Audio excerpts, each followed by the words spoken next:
times, in Hebrew, there is no such word as coincidence. We don't believe in that. So when I was thinking about what I was going to talk about for a Jewish moment, the Super Bowl just hit me like a ton of bricks. Okay? Why is that? Most of us watch the Super Bowl, more or less. I turned it off in the fourth quarter, beginning of the fourth quarter. Perfect. So the one thing about the Super Bowl that we saw was adversity led to greatness. And that's really a Jewish theme. And what do I mean by that? Well, we all know Tom Brady was suspended for the first 4 games of the season for a Deflategate that happened years prior. And he goes to the Super Bowl, he leads his team to the Super Bowl, and they're getting slaughtered, right? They were down 28-3, and they're just getting shellacked, right? So he's got all this adversity leading up to the game, and he's got all this adversity during the course of the game. And then what happens? Miraculously, they started a comeback, right? 1 touchdown, another touchdown, a turnover, another touchdown, bad play calling by the Falcons, another touchdown, goes into overtime, and they win the game. Now, is it undisputed, more or less, that he's the greatest quarterback ever? Probably not. I mean, 5 Super Bowls? Probably not. But would he have been that if they would have beaten Atlanta 35-0? Like, would we feel the same way about him? Would we say, oh, he's probably the greatest ever? Maybe so. But the fact that he had this comeback, it's like undisputed. Okay? So adversity can lead to greatness. And Judaism, you see that message often and constantly. And what do I mean by that? Our forefathers, Abraham, Isaac, Jacob, and I'll even throw Joseph in there. We talked about it a little bit, but they all faced adversity, right? Abraham and Sarah couldn't have a child until they were 90 years old. He fathered a child with the maidservant and had to send them away. That's adversity. You have Isaac, who gave his blessing to the younger son instead of the older son and created conflict. That's adversity. You have Jacob and his brother Esau, who were basically fighting each other and continue to fight each other. Family issues, family problems, that's adversity.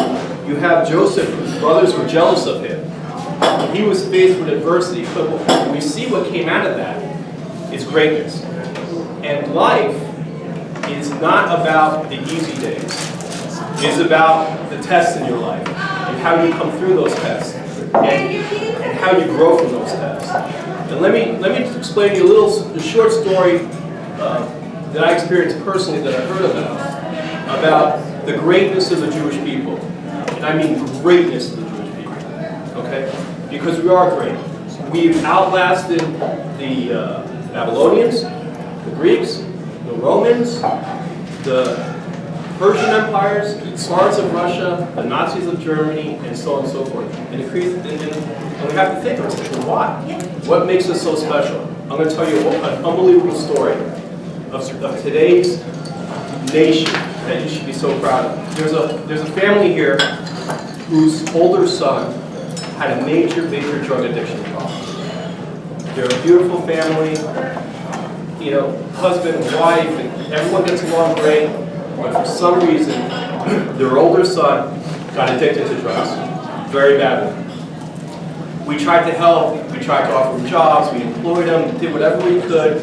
He just kept going back and falling back into that addiction, and he just couldn't escape. So he says, I'm going to go to Israel, okay? Maybe that will change my life. Maybe I'll join the army, get some discipline and structure. So he goes to Israel, which was his dream. He made Aliyah, he became a citizen. It's hurts a little bit because he's very close to the family. And the wife was at my daughter's younger birthday party and said, we're going to Israel next week to visit our son. I said, that's great, that was a Sunday. The next day, Monday, she got a call that he was found dead in his apartment. So she's going to go visit him that following week. All of a sudden, he's found dead in his apartment. She's got to go to Israel right away, do the funeral, do the shiva, and what have you. So she flies out there, and everything's in motion. She gets an apartment in Jerusalem. They have the burial there. My son Ari happens to be there, was able to go to the shiva. But she's alone, and she has no family there, and she has no friends there. And she's in an apartment, and she's a mother, and she's mourning the loss, the tragic loss of for her oldest child. And word got out. Word got out. There's a mother sitting Shiva in Jerusalem on a 4th floor apartment. Okay, she's from America. It was a sudden death. It was a tragic death. Do you have any idea how many people came to visit her during the days that she was there for Shiva? Do you have any idea? Almost 400 people. 400 people come to visit a lady they do not know because she's alone sitting Shiva for her oldest son. That is greatness. From adversity, you can do great things. That is only the Jewish people. Only the Jewish people. If you're in Bangladesh and that happens, you're not going to have 400 strangers come to your house. If you're in Turkey, it's not going to happen. Okay? If you're in Zimbabwe, it's not going to happen. If you're in Florida, it's not going to happen. Okay? It's only going to happen in the Jewish nation. So, that being said, let's think about who we are. Let's think about our nation, how great we are, and how great we can do things. Let's realize that whatever adversity we face can be an instrument for greatness. Thank you. Sure, thank you.